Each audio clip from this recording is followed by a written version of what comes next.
You might be hoping that someday the screenplay you're working on ends up on the big screen and everybody flocks to the theaters to go see it. So what does your screenplay need to get the attention of the right people? Well, one is you either need a name star or some big name people, which all kind of boils down to connections. Like, you got to be able to get your script to the right person. And I guess for most of you, this one's kind of a far out thing, so we don't really have the connection. So what else do we have? Well, another thing that gets made are stories that are based on IP, on intellectual property. There's already a built-in audience for this book or that one or this franchise or whatever, but you don't get to write the next Star Wars film. You don't get to write, anything like that. So how do you play in that world? Because you don't have access to any IP.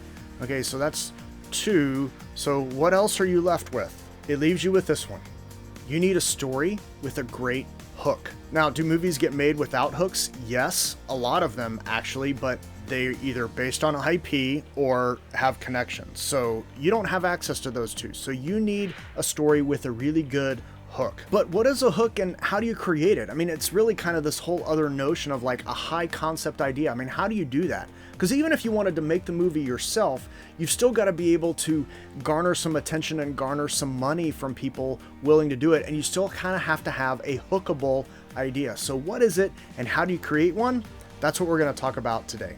Thank you for watching. Thank you for liking, subscribing. If you haven't done that, I really do appreciate it. There's some links below. Be sure to check those out. A screenwriting class, if you're interested in that, a free story structure guide, all great things. Let's not waste any more time. Let's jump in.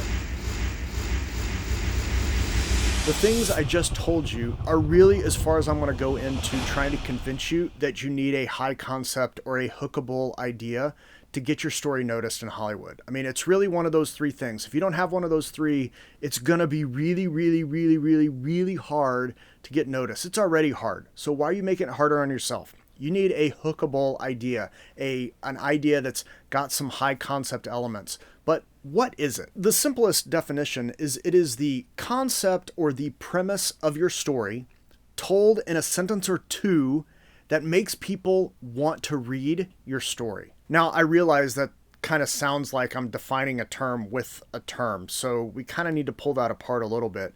But I do want to emphasize something here right off the bat. If your idea makes people want to read it, it's a hookable idea. It doesn't mean it's got to have like explosions and aliens or whatever else you might be imagining, because that's what we kind of think of when we hear the word high concept. That doesn't mean it's got to be action adventure 4-quadrant film. It doesn't have to do that. What it does is it has to immediately communicate what your story is about and make somebody interested enough to want to read it.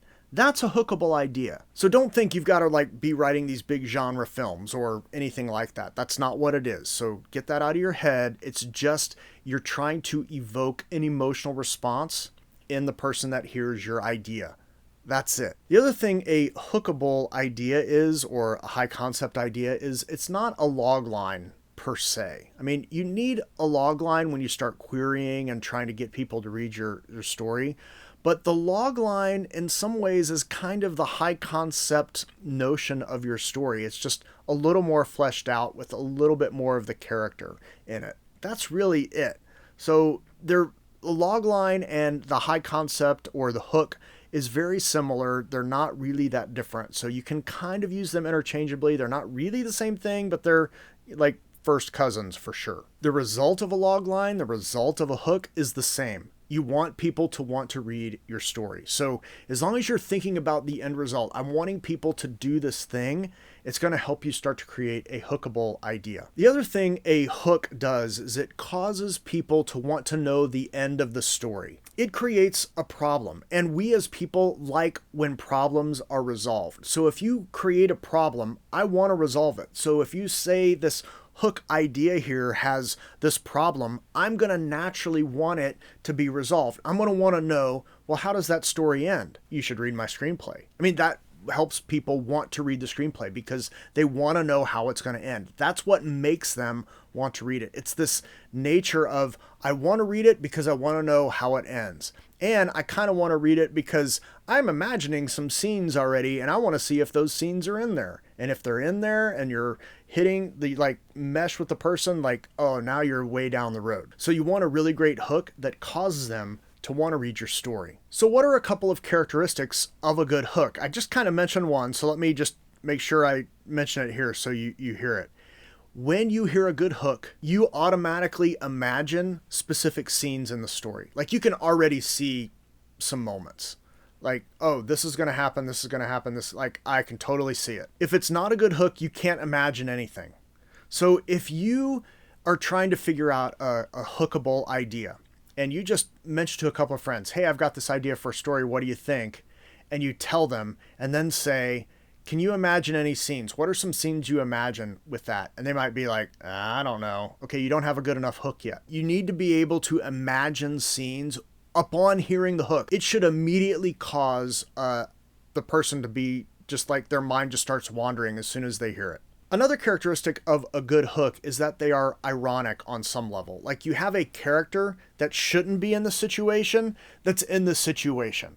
And we want to know how are they going to get out of it. And we can automatically imagine scenes. That's what a good hook does. So it kind of has this ironic twist to it. It's really great when it comes to comedy. If you're writing a comedy, you definitely want to make sure you're including irony in it. Something like three friends take their bachelor groom-to-be friend on a bachelor weekend in Vegas. They have a massive party and they wake up and they have no idea, no recollection what happened. They don't even remember where the groom is and they've got 48 hours to get him to the aisle. We can automatically imagine scenes. Now, they may not necessarily be the specific scenes in The Hangover if you haven't seen that, but you imagine things in there. You automatically imagine the conflict and you're kind of like, well, how's this going to turn out? Are they going to get him there in time? Are they not? What's going on? It's an automatic hookable idea. That's a good hook. So sometimes irony where you're including people, it's like, hey, it's these guys that, you know, really have no business partying and they're partying and this is going to be disaster. Okay, I want to know how that's going to play out. Another characteristic for a great hook is a great hook has a world beneath a world. So we've got this like surface world, right? This is the one that we all see. Here's what's going on. But this story, it's not about this. It's about what's underneath. It's about the things going on underneath. And if you sit back and look at pretty much any TV show, just pick one, doesn't matter. Any TV show kind of plays on this world beneath a world element. I mean, you have the police trying to solve the crime, but then you have the crime scene investigators. You've got lawyers trying to try a case, but then there's the people that are like jury consultants. You've got doctors trying to solve problems, but there's drama behind and amongst the doctors. Like it's always a world beneath a world. So if you can create this world beneath a world hook, even better. So if you can include those three things, you are set. I mean, they're imagining scenes, there's irony involved so that it helps them want to know how it's going to end, and it's a world beneath a world. Like, ooh, that's mysterious, that's going to be interesting.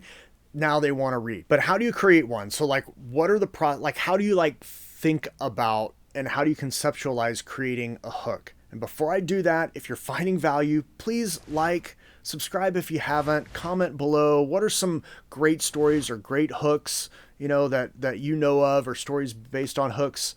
Any of that stuff. I really appreciate any of the interaction. YouTube loves that and helps other people find this channel. So thank you for doing that. Okay.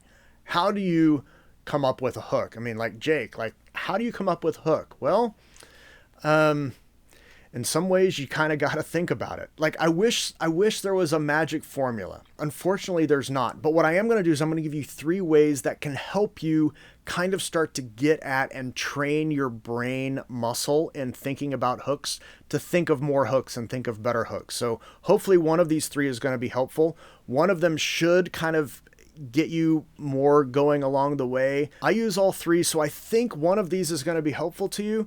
But the more you do it, the more you're going to kind of train your muscle, and the more you'll start to notice things, the more you're going to be able to create hooks a little more easily. Okay, trick number 1, and this is going to sound like really bad. I don't mean it to be because in real life this is bad, but steal. Now, what I don't mean is like go watch a movie and then steal that hook and then write the same movie. What I mean is think about a couple of movies that you like and look at their hooks and steal pieces from those movies that you like and combine them. So let me give you a simple example. So let's take the movie Speed. There's a bomb on a bus. If the bus goes below 50 miles an hour, it blows up. Okay, great hook. And let's take Aliens. Aliens, another great movie. You've got these people trying to get off a planet and aliens are hunting them. They have no remorse whatsoever and they just are killing everybody. It's just a bloodbath. Okay, so we've got kind of these two stories, but I want to make a hook and I want to use elements from both of them. So what if I just combined some of the pieces? I've got maybe an intergalactic cop on his first vacation in years, and aliens are boarding their craft, and if they pull it out of hyperspace, it's going to blow up. So he's got to stop the aliens before it blows up. Now, there's probably a better way to say that. A intergalactic cop has to stop ruthless aliens from destroying a vacation liner or something like that. So I could kind of do that. It kind of works. It definitely needs some massaging, right? But that's what I mean by stealing. You're just taking a piece of this one and a piece of this one, things that you like, and putting them together. Like, how could that be another story? So if you can start thinking of hookable elements from movies that you like and then kind of combining them, that's the stealing part. Again, stealing in real life is bad, so don't do that. But taking a piece here and a piece here, and artists, we steal all the time, but you're making a new thing, so it's okay. A second way to help you find a hookable idea is to read the news for human interest stories. So I'm not talking about the political stuff, not talking about any of that. Just look for human stories. So for example, as I was preparing this video, I just looked at the news, and in the feed on my phone, I'm just looking at the feed on my phone one day, and there was a story about a guy who started making a bunch of pies during the pandemic and became very successful at that, and now has shifted his business doing that instead of whatever he was doing because he got laid off during the pandemic. So he didn't have work. He started making pies. Okay, so story number one. Story number two, the sale of electric vehicles is going up. A lot more people are starting to buy electric vehicles. Interesting. Number three, there has been an increase in drug trafficking across the US-Mexico border. Okay, so I've got these three news stories. How can I put them together? I've got a dad in an affluent neighborhood who gets his friends and they all create new little compartments in their electric vehicles so they can ferry drugs back and forth across the US-Mexican border. The only problem is they got to find a cartel boss willing to hire them. All of a sudden you're like, okay, how's this going to go? I've got some irony in there. There's a little bit of oh, this might be a little funny. I kind of want to know how this is going to go. Are they going to get away with it or not? Because maybe, and again, I've got to clean this up, right? I'm just kind of talking about these things here. So as we're processing. So maybe it's maybe they want to get $1 million by Christmas. Okay, that's their goal. So they're trying to get $1 million by Christmas by ferrying drugs across the Mexico-US border using these new compartments that look like part of the batteries of their electric vehicles, and they think they're going to be able to get away with it. They just got to get somebody to hire them to do it. That's a hookable idea. It's something that you can start to build a story around. Again, it's going to need some massaging, but could you use something like that? Well, yeah, you could. It's got a hook, right? It's got the elements of a hook, and that's all you're trying to do. I'm just trying to help you understand, here's how you can create a hook. So the more you do it, the more you're going to be able to kind of piece things together and figure out, ooh, this one's really good, this one's not so good. Maybe that's helpful. But let me give you a third option. And this one's going to sound a little also counterintuitive. Live your life. Don't sit behind a computer trying to figure out an idea for a new story. Go try something new. Go do something new. If you're not into cooking, go take a cooking class. If you're really trying to screenwrite and you've never taken an acting class, go take an acting class. Go help out at the local theater. Go do anything new. Go on a trip. Go on a hike somewhere you've never been. Go see different things, interact with different people. Go to a retirement home and find out who are some people that don't get visited a whole lot. And go and sit with them and ask them about their life. Just being a good person. Living life. Do something like that that will help you figure out what are some really great ideas, because the more you interact with people, the more you see things, the more inputs you get, the more you're going to start putting this with this. And what if I took this element and this one? that would be an actually really great story, and it's really hookable. And I mentioned it to somebody and they automatically see scenes in their head and they want to know how it ends. They want to read the story. Ooh, I want to read that. And really, this is probably my best advice. Just go live life. Enjoy the life you have. Okay. Savor every moment. Life is short. Life is, not predictable. So live life, enjoy life, get ideas that way. Enjoy the company of other people. Spend time with other people. You will get fed a lot of ideas for stories. Now, I know some of you are like me, you're kind of introverted and it's hard for you to interact with people in large groups. I totally get it. But one of the things I love to do if I'm in a room with a bunch of people is I just try to find one person and I just talk with them. Like I just hang out talking with them, and then I might go talk to another person. So there's a party of a bunch of people. I might talk to like 4 people, maybe. I mean, that's pushing it. 3's probably my top, right? So it doesn't mean you have to be extroverted. It just means you have to be willing to appreciate life, to live life, and hear other people's experiences. I guarantee you're going to find some ideas just doing that. Hopefully this has been helpful to you. If it has, please be sure to like, subscribe, bell, all that stuff if you haven't done it. I really appreciate it. Thank you for watching.